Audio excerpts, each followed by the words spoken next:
This is Rap the News. I woke up early in the morning and God put this on my heart. He told me to let go. He been telling me to let go. And he telling you in so many ways to let go of this world and let him do what he's doing.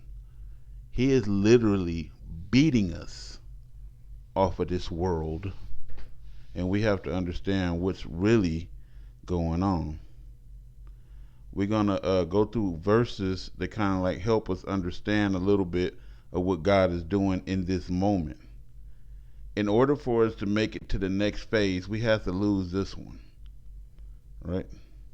You have to let go of this body and everything that belongs to this world. You have to detach yourself right now. I didn't say commit suicide for people that's out there that's extreme. Matthew 16:25. Whoever wants to save his life has to lose it. You can't hold on to this world and hold on to God at the same time. You have to put your trust in the Most High. But whoever loses his life, sells this world, will find it. It's either you're going to sell your soul or you're going to sell this world. What are you selling your soul for? The goods of this world. So in return, you have to sell this world to get the goods of the next world. Some people are looking forward to being in Jerusalem. Why? I will be looking forward to be in New Jerusalem. Why would I want anything of this world when I know this world is going down in fire? 1 John 2:15. Do not love the world or anything in the world. This is not the original place that God prepared for you. You were in heaven. You are on hell right now. You are one step from going below, which is the burning of eternal damnation. You are standing on top of lava and everything else, the underworld. You are not supposed to be loving nothing in this world. What did God say? Love God with all your heart, mind, and soul. That leaves room for nobody else. How do we love people then? We love them for the sake of the Most High God. We give to them for the sake of the Most High God. We cherish them and we nurture them for God's sake, His sake. So do not love the world or anything in the world. Love God with all your heart, mind, and soul. Romans 12:2. Do not be conformed to this world. Stop acting like these fools in this world. Stop trying to be cool. Stop wearing the name brand and all of this crap. Stop trying to show off for the next man who don't give a damn about you in the first damn place.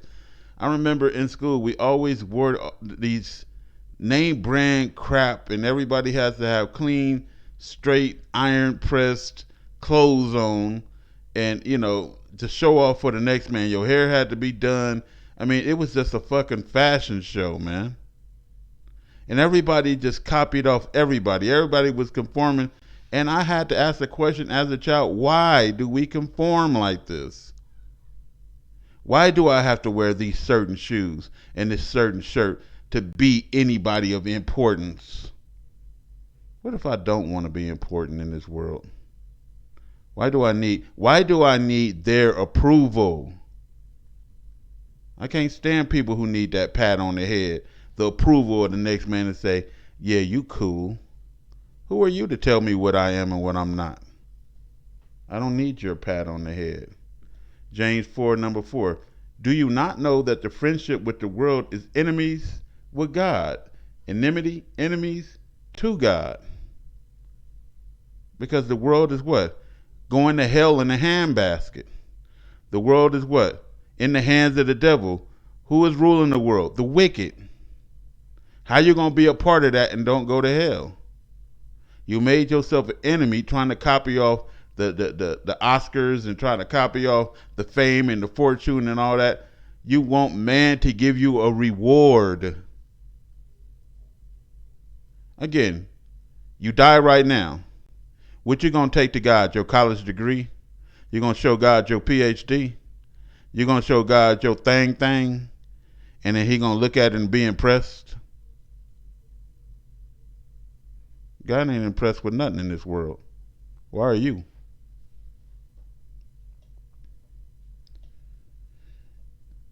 Matthew 13:22. And before I say that, you know, I'm one who get bored with a lot of shit. I get bored with people. I get bored with things. I'm not easy. Like, you can't captivate my mind. The only thing has ever captivated my mind was God. Everything else is a fail. The only person who ain't never left me was God. The only person who never let me down was God. The only person who ever been sincere to me in my whole life was God. Ass whooping after ass whooping that He gave me, He said those ass whooping was coming, and His words is true. And then I had to stop experiencing the ass whooping side of life and get to the blessed side of life. I had to stop looking at God as the enemy and look at God as the friend. Look at God as the helper. Look at God as my salvation. Look at God as my power and my strength and my elevation. I had to start looking at God right, because it's a balance system. If I'm looking at God like the almighty smiter, that's why my ass was getting tax collected. But when I start loving God, it doesn't matter what God let happen in my life. I know He is going to help and take care of me. And like I said, I am going through bloody damn hell right now. I swear to God on my life. And I could give a fuck because I know I'm paying for my sins. We got to pay for them, folks. It's time to leave this damn garbage can. Who get that? The seed falling among the thorns refers to someone who hears this word. But the worries of this life and the deceitfulness of wealth choke the word right out of their ass. You're so worried about how you're going to pay your bills next. You're so worried about somebody going to drive by on you. You're so worried about this and so worried about, and these are the symptoms. You're so worried about the earthquake. You're so worried about somebody coming in and snatching you out and forcing a shot on you. These are symptoms. We have no worry in reality except for hellfire. That is the only reality, is hellfire, besides God Himself. We need not worry about, and I said again, we need not worry about things in this life. Like the book says, don't fear the man who can kill your body. Fear the one who is able to kill the body and the soul in hell for eternity. That's who you fear. We got to stop fearing men. And so you so worried about your bills. You so worried about your life. You so worried about what you're going to eat tomorrow. And God told us not to worry about that. The birds don't worry about that. They trust the Most High God. Right? You mean the bird have more faith than you in God? You know, he ain't got no cash where he going to stack up some stuff on the side. 1 Corinthians 3:19. For the wisdom of this world is foolishness with God. Again, you ain't handing God a PhD at judgment. He don't care about your Lamborghini and your Bugatti and your Ferrari. He don't care about your G-Wagon. What did God care about? Did you or did you not obey me? The end. If you didn't, go to hell. That's all. It's from the beginning.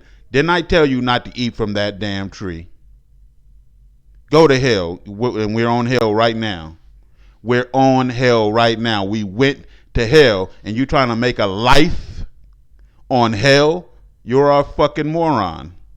And I have to put it bluntly.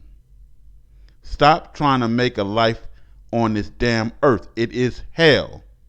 The book refers to this place as the lower hell. This place and all its works will be burned in the lake of fire. It becomes what it is, hell. I had a dream that it was the end, and lava was coming from the sky.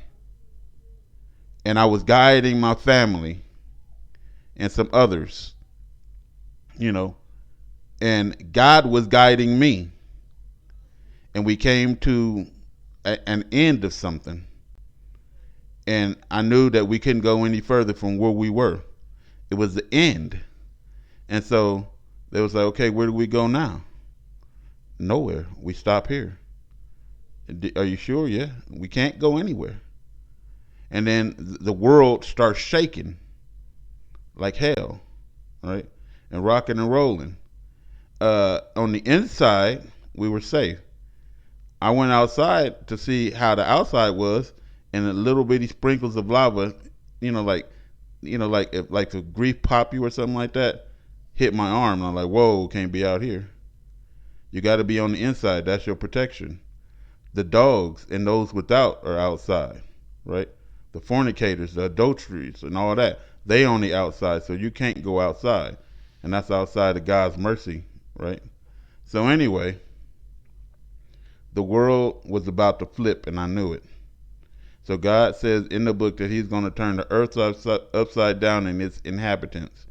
Before I read that, I had this dream that the world flipped, and I was like, everybody, hold on.